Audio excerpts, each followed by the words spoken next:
De costas para a plateia. De Costas para a Plateia é o podcast das boas pessoas. Liderança, finanças, marketing, empreendedorismo, tecnologia. Temas complexos abordados de forma simples e descontraída.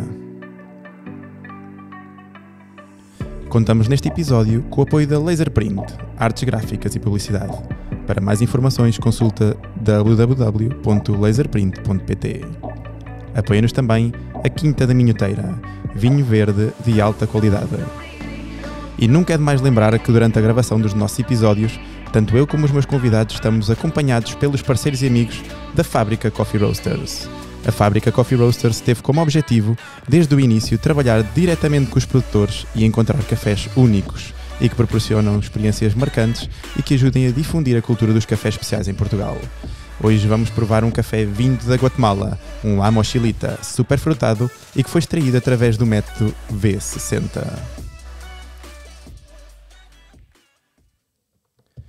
Bem-vindos a mais um episódio do podcast De Costas para a Plateia. Contamos hoje com a presença da Ana Rachid, mãe e nutricionista especializada em nutrição infantil.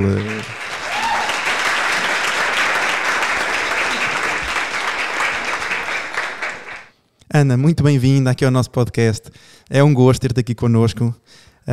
Eu gostava de começares por apresentar e onde é que as pessoas te podem encontrar nas redes sociais.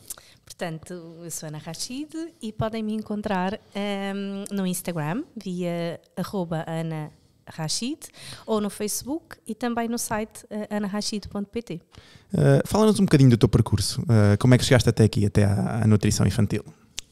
Muito bem. Eu formei-me em 2011 e só iniciei aqui os trabalhos em 2012 e integrei uma equipa multidisciplinar de um projeto em farmácias e nesse projeto eu dava consultas tanto a adultos como a crianças e como bebés também. Havia vários projetos na área da nutrição infantil e, portanto, ao longo dos anos eu sempre trabalhei aqui a nutrição dos adultos. Com o passar dos anos, quando engravidei, comecei a estudar mais da nutrição infantil e comecei a perceber que havia uma grande lacuna em Portugal acerca da informação, não só por base de profissionais de saúde, como também da população. E, portanto, muita da informação fui bebendo fora de Portugal, de outros países, nomeadamente Brasil, Canadá, Inglaterra, e, portanto, decidi criar o meu projeto logo após, ainda em pós-parto, e portanto neste momento dedico só à nutrição infantil. Pois o Brasil, nós como fomos pais há pouquinho tempo, o Brasil tem uma parte de introdução alimentar inacreditável, não é? Exatamente. Parte do BLW, mesmo as aplicações deles, com milhares de receitas, tudo gratuito, é incrível. É verdade, e a própria Sociedade Brasileira de Pediatria engloba o nutricionista neste papel, enquanto em Portugal ainda não. Em Portugal a nutrição infantil a nível da introdução alimentar é feita ainda por enfermeiros de família em centros de saúde e por pediatras e, portanto, é um caminho aqui que estamos a desbravar e a conquistar. E principalmente se não houver, e agora falo aqui um bocadinho da nossa experiência, porque a nossa primeira consulta no centro de saúde foi um bocadinho surreal. A pessoa que nos atendeu, a idade nunca é desculpa para nada, não é? Mas depois parte do profissional poder atualizar-se ou não se atualizar. E uma das primeiras coisas que a senhora nos perguntou era se nós já tínhamos dado uma bolacha à criança. E nós ficámos, não, bolachas por acaso não damos. Com quantos meses? Com 8 meses, 9 meses. É engraçadíssimo, não é? Porque essa questão coloca-se várias vezes, principalmente na introdução alimentar, de recomendarem a dar bolachas Maria. E a verdade é que quando falamos em BLW não, isto pode causar risco de engasgamento, mas a bolacha Maria já não. Pois, uma das coisas mais críticas. E depois perguntar, então e o que é que ela come? Ela come morangos. Morangos? Já? Não, mas como é que fazem isso? Ela é tão pequena. Assim, é pequena, e então qual é que é o problema? Sim. E acho que há aqui um grande gap ainda que é preciso ser atualizado para bem das nossas crianças e do futuro das nossas crianças. E não só como referiste bem, não só da população mais antiga, digamos assim, com mais idade, mas há ainda a população de profissionais com idades jovens, não é? Com jovens e que realmente não estão atualizados. Não, mas também é complicado. Imagina, tu põe-te no lugar dos pais. Se vais a uma consulta no centro de saúde e depois alguém te censura porque estás a tomar esta outra decisão, é muito complicado depois para os pais também continuarem com essa... Lá está, é o que eu informo sempre às famílias. Decisões informadas, tal como no parto, não é? O médico está ali para nos informar que o caminho pode ser A ou pode ser B. E no caminho A ou no caminho B tem estas indicações ou contraindicações, e no caminho B a mesma coisa. E, portanto, cabe às famílias decidirem qual o caminho que quer fazer. O médico está ali para apoiar nas decisões. Pois. O médico, o nutricionista, o profissional de saúde que esteja à frente daquela família. Sim, mas provavelmente a maior parte das famílias em Portugal... Eu dizia que ia arriscar que nem os pais vão ao nutricionista, não é? Quanto mais as crianças. Mas é engraçado, há uma maior procura pelo nutricionista na nutrição infantil. A sério? Do que... Sim, porque é colmatar aqui alguns medos e receios que a própria família tem relativamente à alimentação daquela criança que está ainda a nascer.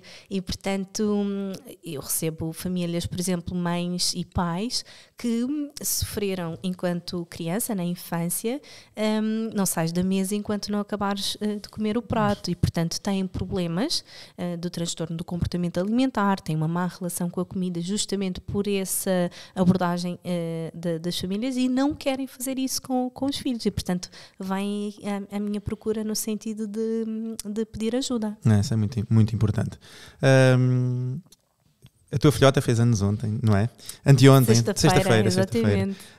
Bem, quando este episódio foi para o ar já foi há mais de um mês. Portanto, dia 18 de março. Pronto, a Matilde fez 2 anos. Era para apresentares, mas entretanto também já apresentaste. É a Matilde. Ela dorme bem à noite?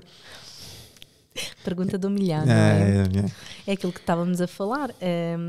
As famílias esquecem que da parte má da maternidade, e ainda bem, não é? Porque é da maneira que as pessoas voltam a ter os segundos filhos, não é? Tem que se esquecer da parte má. E, portanto, essa pergunta de dormir bem é um bocado relativo. Eu sei só por causa da nossa conversa. O que é dormir mal, não é? Portanto, ela dorme aquilo que é suposto para a idade que ela tem.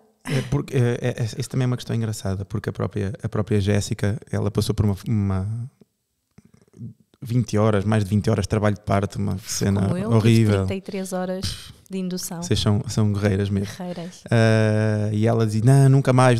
Mas passado um mês já estava, e agora vamos ao segundo? Quando é que vamos ao segundo? Agora quero o segundo. Assim, então, imagina agora que há um mês atrás estavas a dizer que nunca mais na vida, e de facto temos a tendência para esquecer, não é?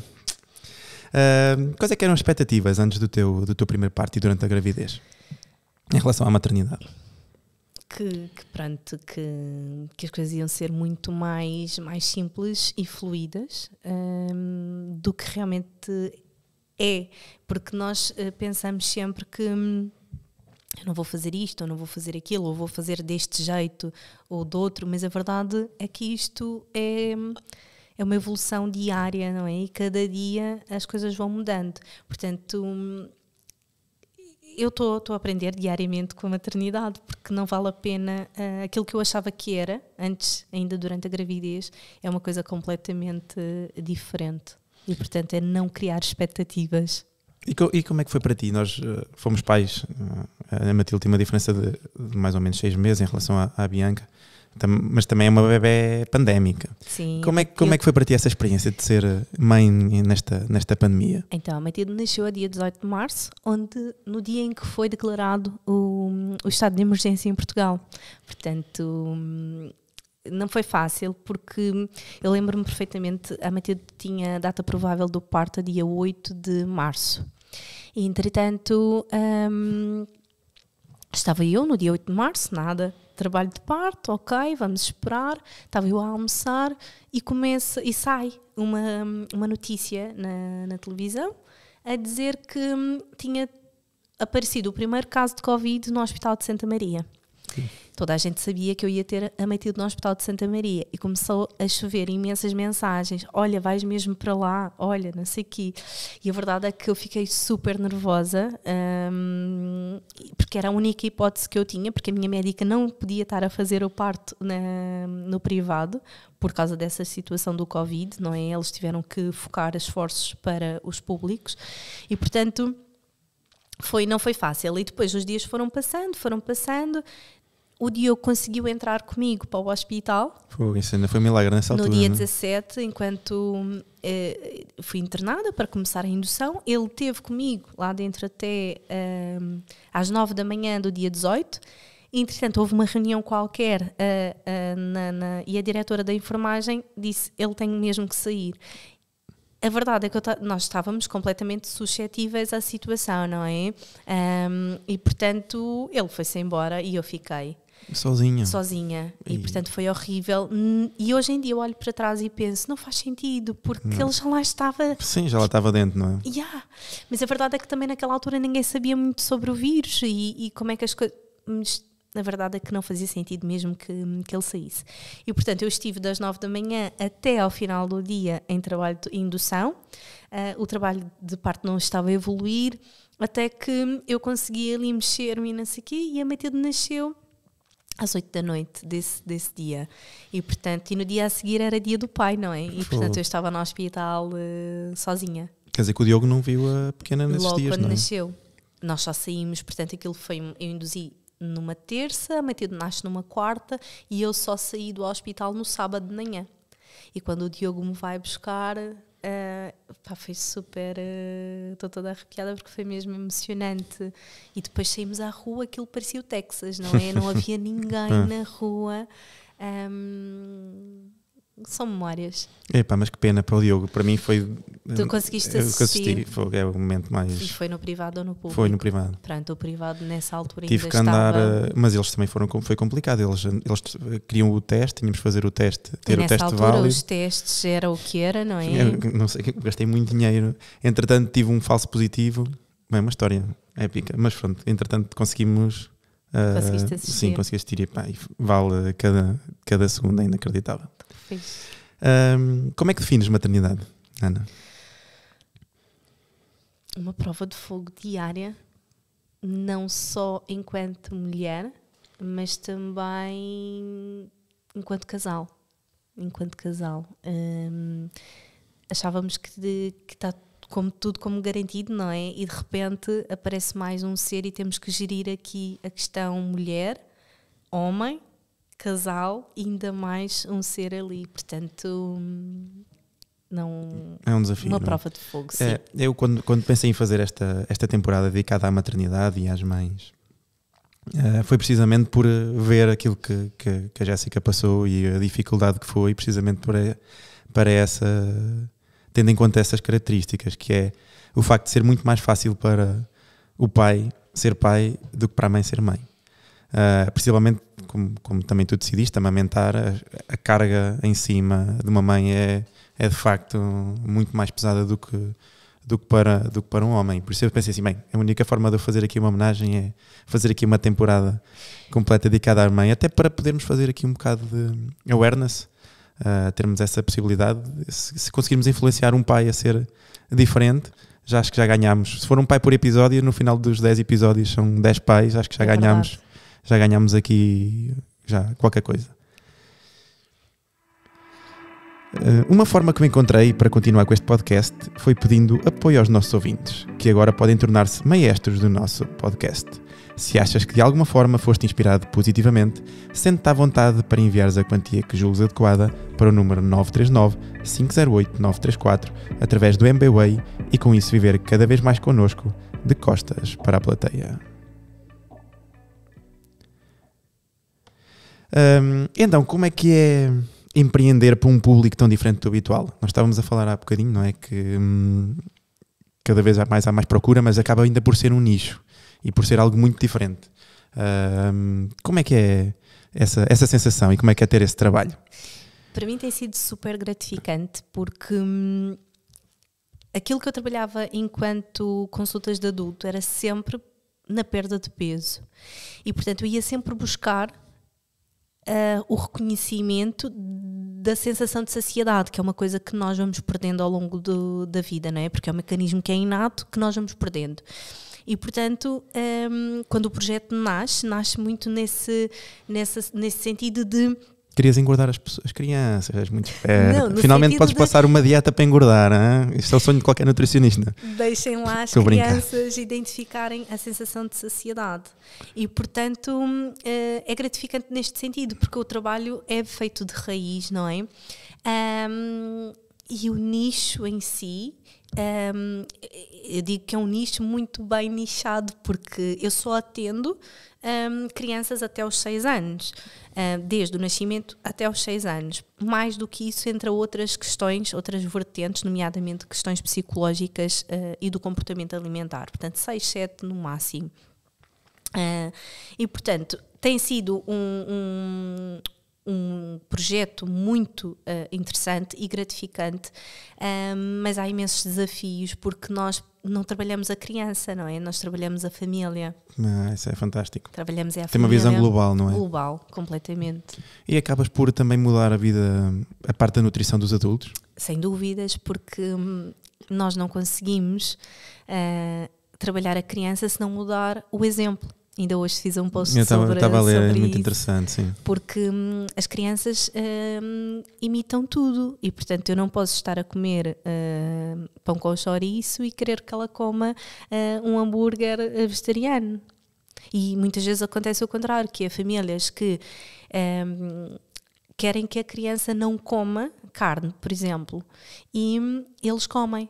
E eu digo sempre, como é que vocês vão gerir essa situação quando a criança tiver capacidade cognitiva para perceber que, mãe, é o pai, o que é que estás aí a comer? Eu também quero. E, portanto, não faz sentido que a alimentação seja diferente da família. Muito interessante. Tu arrancaste com o teu negócio, com essa parte empreendedora, já com a Matilde bebezinha. Como é que tem sido trabalhar a partir de casa com ela? Assim à tua volta? Tem sido muito desafiante, porque por várias questões, não é?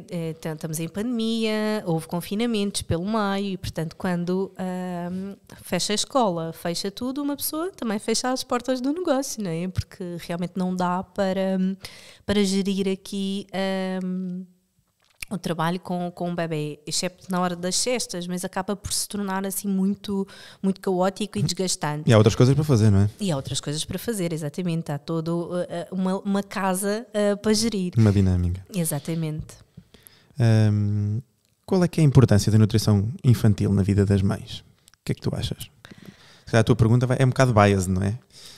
Para ti deve ser de total importância, mas do ponto de vista de uma mãe, o que é que tu achas em termos de importância? Então, principalmente, aquilo que me chega é se o meu bebê está a desenvolver bem, ou se está a ganhar aqui a sua coordenação motora, se vai começar a andar dentro do timing que é o expectável, e, portanto, tem a ver com a nutrição em si. E se está realmente a desenvolver em condições adequadas. Ok. E agora, imagina que uma mãe muito recente que está a vir aqui o nosso episódio, que guidelines é que tu davas já à mãe em termos de timings para seguir em termos de alimentação do bebê? Em termos de introdução alimentar. Isso. Então, idealmente é que esteja em amamentação exclusiva até aos 6 meses. E quando eu digo amamentação exclusiva, seja leite materno ou leite artificial, não é? Porque as famílias são livres de escolha. Apesar de eu defender a amamentação e devemos todos apoiar a amamentação de forma a garantir que aquela mãe consiga amamentar de forma leve e tranquila. Mas aqui, portanto, amamentação leite materno ou leite artificial até aos 6 meses, e a partir dos 6 meses, ou quando o bebê tiver todos os sinais de prontidão, então iniciar a introdução alimentar. E a introdução alimentar é uma fase de desenvolvimento do bebê, que vai dos 6 meses aos 2 anos. E muitas vezes eu recebo famílias a dizer: eu preciso de uma nutricionista para o meu bebê que tem 18 meses. E ainda estamos em fase de introdução alimentar, há muito a fazer. Ok.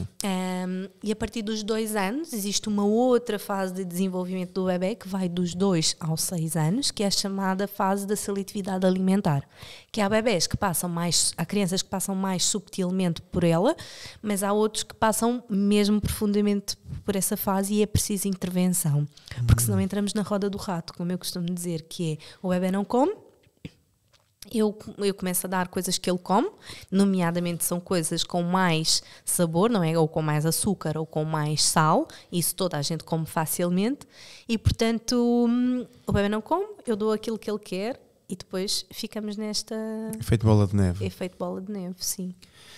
Tu estavas a falar de que é muito importante a parte da amamentação. Aliás, os benefícios estão mais do que estudados, não é? Exatamente. E não existe amamentação tardia. Nós é que acabamos por ter aquelas nem mais tardia, nem práticas, prolongada. não. Existe a amamentação, independentemente Ponto. do timing, sim.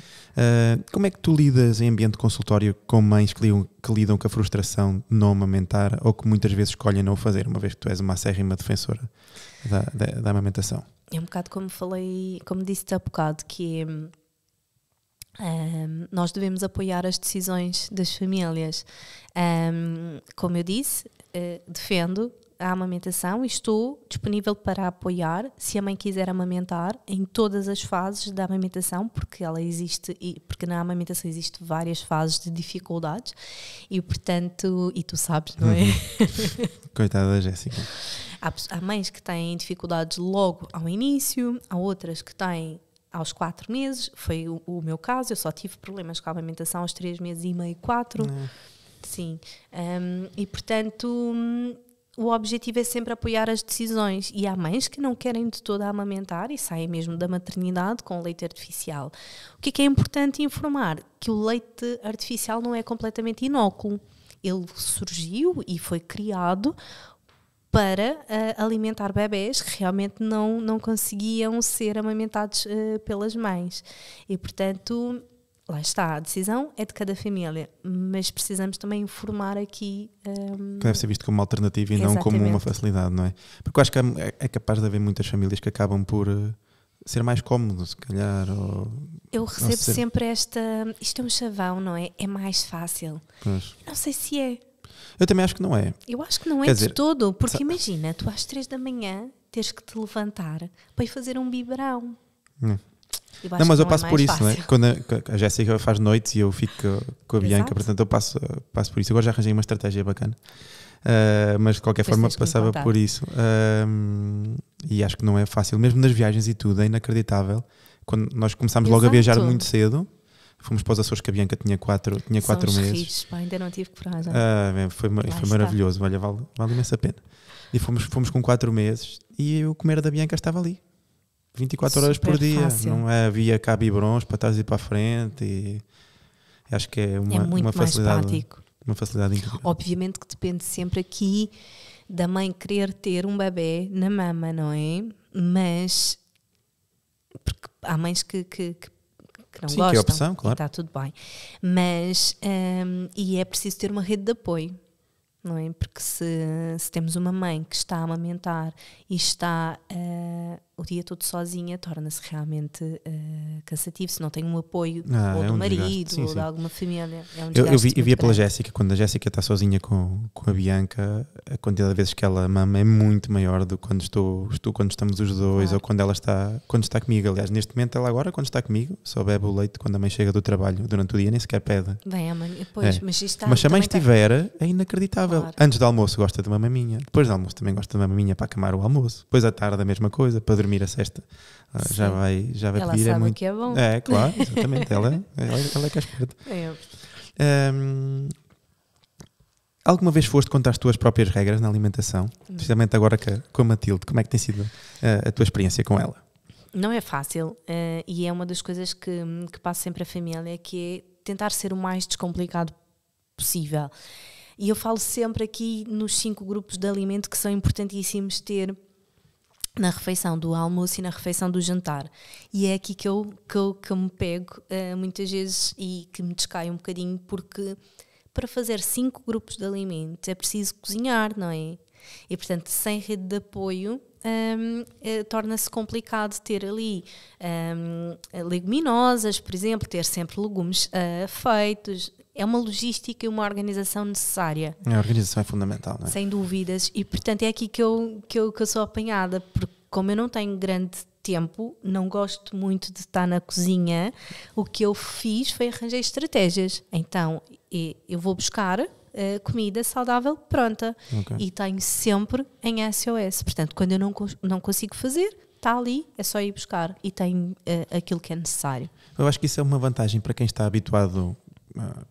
por exemplo, como era o nosso caso, nós sempre fizemos marmitas e sempre fomos seguidos por nutricionistas já há muitos anos, sempre fizemos marmitas e acabou por ser mais fácil, porque acabamos por fazer também as marmitas, agora contamos já com ela. Já tinham a organização implementada, não é? Acredito que para um casal que tenha sido pai recentemente e que tenha que implementar, acaba por ser uma logística foi o nosso mais caso, complicada. Porque nós comíamos muitas vezes fora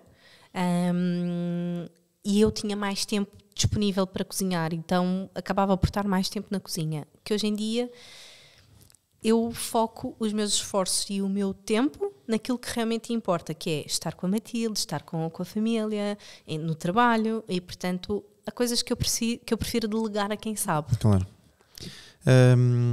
Nós aqui temos aqui um momento que é um momento de cuspo na testa, que é basicamente aquele momento em que fizeste algo que tinhas dito que nunca ias fazer antes de seres mãe. Já tiveste algum desses momentos? Não? Vários. Então, conta-nos um. Vários. Então, acho que o mais grave deles todos é quando estás em sociedade, não é? E há opiniões desta sociedade que também vão te influenciar. E uma destas opiniões foi: eu não vou amamentar a partir dos 6 meses ou não vou amamentar a partir do momento em que a Matilde tenha dentes. Isto é ridículo e é dos maiores mitos, não é? Que pode existir, e a verdade é que estou a amamentar a Matilde aos 2 anos. A Jéssica também teve essa, ela agora já não pode usar, agora vou-lhe dizer. E o outro é... Eu dizia sempre que a Matilde ia ter os brinquedos todos no quarto dela e que ia ter uma portinha e que ela não saía dali com brinquedos algum. Esse foi usado na nossa última conversa. Pronto, foi incrível. Hoje em dia tenho a casa toda cheia de brinquedos, porque o que eu quero é que ela esteja feliz e que esteja ao pé de mim, não é? E consigas ter alguns momentos sem ter que estar agarrado aos brinquedos dela, não é? Exatamente. Acho que isso também é importante. Que outros mitos é que tu apanhas nas tuas consultas? Apanhas assim coisas muito levadas da breca? Imensos. Não podes amamentar durante a refeição, não podes dar maminha porque vício. vicia. Na introdução alimentar tens que substituir a mama por uma refeição. Isto são mitos que duram e perduram ao longo das gerações. Mas tu achas que esses mitos influenciam bastante depois a vida dos pais, não? Influenciam porque a partir do momento em que tu ouves, enquanto pai de primeira viagem, não é? Ficas sempre com receio. Será que eu estou a fazer bem ou mal ao meu bebê? E, portanto, influencia bastante. Mas olha, eu tenho uma teoria, eu só aceito, por norma, conselhos de quem paga as nossas contas, por isso. Olha. Porque eu acho que hoje em dia está tão polarizado que se tu amamentas é porque amamentas, se não amamentas é porque não amamentas, se por acaso fazes comida saudável é porque fazes comida saudável, se não dás um docinho, porque é que ainda não deste o docinho?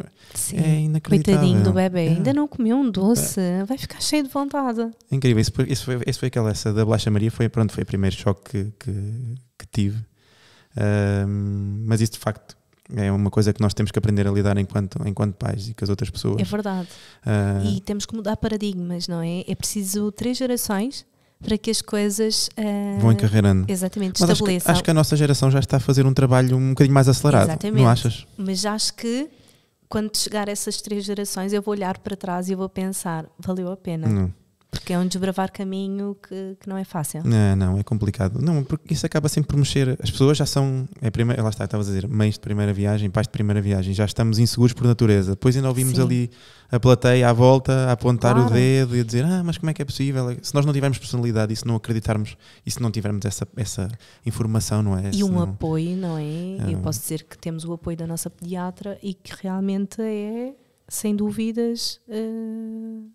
o melhor, porque está ali, está de acordo com aquilo que nós acreditamos e, portanto, sentimos-nos muito mais seguros. A escolha do pediatra é muito importante, não é? Super importante, super importante. Alguém comum das nossas ideias e que apoia as nossas escolhas, não é? Porque às vezes não é só estar de acordo com as nossas ideias, é porque os pediatras acabam por ter uma linha orientadora, não é? Mas é aquilo, era aquilo que eu estava a dizer há bocado, é eles também olharem para os pais e perceberem assim, ok, isto também vai funcionar. Eu sei que prefiro ir ali pelo caminho X, mas se for aqui pelo Y, isto até vai funcionar. Até vai funcionar. E há muitos médicos que não têm essa capacidade, De ou é tudo. o X ou não é. Exatamente. Acho que isso é um bocado complicado mesmo. E na nutrição também é assim, é engraçado. Mas eu acho que a nutrição está cada vez a ficar um bocadinho mais descomplicada, mesmo para os adultos. E eu, pronto, também já sou seguido por nutricionistas há alguns anos. Eu tinha muita dificuldade em engordar, em ganhar massa. Mas desde a primeira nutricionista que apanhei até agora, eu acho que agora está muito mais descomplicado. Acho que a única parte complicada é este início de pesar a comida, que se nós quisermos ter mesmo resultados. O peso e a nível de performance. Sim, sem sombra de dúvidas é importantíssimo. Que dá um bocadinho mais de trabalho. Mas no final de estar mecanizado, a olho é muito fácil, é muito descomplicado. Antigamente não, ou vais por aqui ou nunca mais vais. Mas isso se não fores por aqui, por onde eu te estou a dizer, é uma postura muito paternalista e uma questão de egos. Não é? Portanto, quando entra a questão do ego, já não vai correr bem. Não, é complicado. Bem, Ana, chegamos aqui ao nosso final. Não sei se queres deixar aqui últimas palavras aqui aos nossos ouvintes. Bem, sejam leves na parentalidade e sejam mais descomplicados que conseguirem, porque tudo se faz e a verdade é que nós fazemos o melhor para os nossos bebés. Seja bem, seja mal, mas nós estamos a fazer o melhor com a informação que temos. Sim, porque muitas vezes acabamos por nos cobrar muito, não é? Eu vejo, principalmente a minha esposa, ela cobra-se, eu sou muito mais leve, ela cobra-se muito, tem sempre receio de estar a fazer a coisa errada, não é? E estes mitos que há bocadinho estávamos a falar da parte do sono, nós perguntamos muitas vezes um ao outro, será que nós estamos a fazer as coisas bem? Será que devíamos estar a fazer? Será que devíamos ter comprado a cama X ou a cama Y? Ou será que estou a dar demasiada mão? Ou será que não está? Ou então quando faz o X e alguém te diz devias ter feito o Y e de repente tu te sentes a pior pessoa do mundo. E portanto é acolher essas famílias e dizer que vocês fizeram o melhor que sabiam com a informação que tinham. Quer dizer que também faz um bocadinho de psicóloga, não é? Um apoio. Isso é muito importante. Ana, resta-me agradecer, foi uma conversa espetacular. Muito obrigado aqui pela disponibilidade, espero que tenhas gostado também. Adorei. Vamos conversando e vamos falar. Aproveito esta oportunidade para pedir aqui aos nossos ouvintes que, caso nos ouçam através do Spotify, para nos darem uma notinha generosa. Se acharem que merecemos, metam a setinha do rato nas 5 estrelas, porque nós agradecemos imenso essa forma de apoio. Chegamos ao fim de mais um episódio. Na próxima semana contaremos com a presença de Carla Gapo, médica, entusiasta de crossfit e da nutrição. Um episódio a não perder neste já vosso podcast de costas para a plateia.